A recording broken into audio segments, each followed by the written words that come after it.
And now it's time for the dumb question of the month. Here to answer this month's dumb question, James Patrick Holden.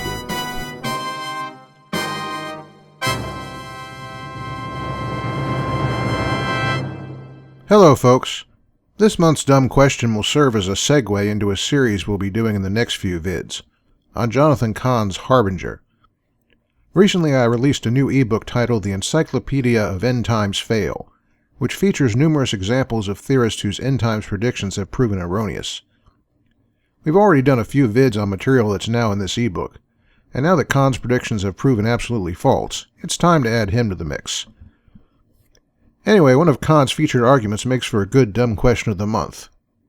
The question is there any prophetic connection between this verse, Isaiah 9:10, and the destruction of the World Trade Center on September 11, 2001, and the subsequent building of the Freedom Tower?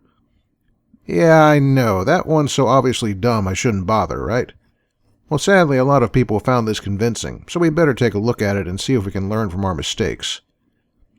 You can probably already guess how or why Cahn thinks this sounds a little like the World Trade Center disaster and the Freedom Tower, although he admits the obvious point that we see buildings demolished and replaced by more impressive structures all the time. So how does he make it out that the situation in New York is unique, such that it can be tied to Isaiah's words? His general answer is that these events were connected to messages of defiance against God. I must have missed something then. There were certainly messages of defiance in reaction to 9/11, but none of them were aimed at God. If they were aimed at anyone, they were aimed at Islamic terrorists.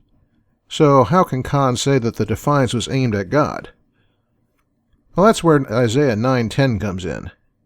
Cahn points out that Isaiah 9:10 was misused by some political leaders in the wake of 9/11.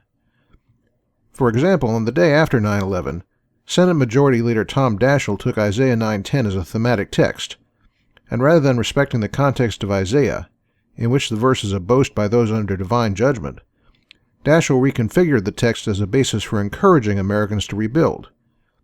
In much the same way, Isaiah 9:10 was also used by Vice Presidential candidate John Edwards at a prayer breakfast in 2004. Now, though Cahn finds significance in that, it really isn't that strange.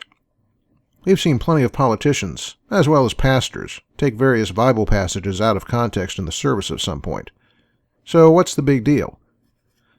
Well, Cahn believes that there's significance to be found in the fact that with more than 30,000 Bible verses to choose from, Daschle and Edwards chose Isaiah 9:10, a verse Cahn regards as so obscure that, quote, even people who read the Bible every day would probably have no idea that it existed.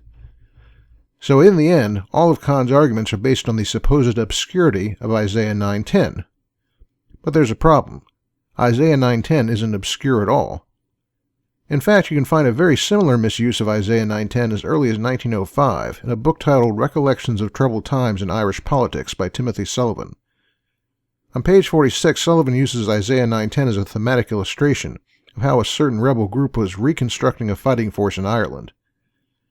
To be sure, Sullivan is not talking about a building, but this is the same sort of defiant misuse of Isaiah 9:10, turning a curse into an encouragement, that Cahn finds in Daschle's words.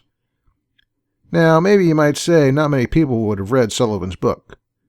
Maybe not, but a lot of people have read the works of the modernist poet Mary Ann Moore, and it so happens that she used Isaiah 9:10 as the title of one of her poems.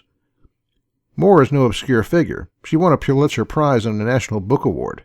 She definitely lifted Isaiah 9:10 out of whatever obscurity it may have had. So does that mean Daschle or Edwards read Moore's poem? Yeah, they may have, but I have a feeling that Moore wasn't their direct inspiration. Their likeliest inspiration was an even less obscure source, and an equally prominent reference to the verse by Bill Clinton in 1998. As it happens, at a place just a few miles south of where I live, Clinton misused Isaiah 9:10 in much the same way Daschle and Edwards did, in an address to victims of a hurricane, in which he used the verse as a theme to encourage them to rebuild. So, is there anything obscure about Isaiah 9:10, or anything peculiar about Daschle or Edwards' choice of the passage? Not really. It doesn't seem that odd that the Senate Majority Leader, or the Democratic Vice Presidential candidate, should have been inspired by something said by the last president of their own party to hold office. So, there you go. Isaiah 9:10 can't be used in connection to the World Trade Center or the Freedom Tower. We'll have a look at more of Cahn's exegetical disasters in the upcoming series. Until then, this is JP Holding, See ya.